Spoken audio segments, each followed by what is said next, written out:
Hello friends, today I'm going to show you how we can change the profile in UiPath Studio to UiPath Studio X.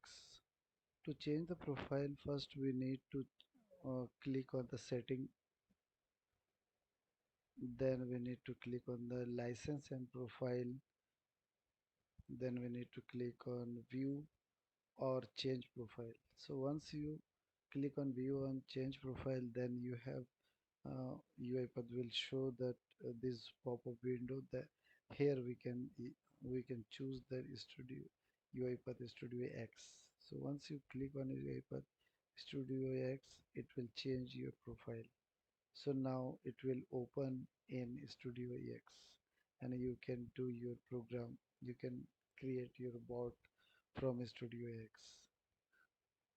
So I will show you that which one is opening now. So you can see Studio X Community Edition it's showing. So you can choose the blank task to start to create a bot.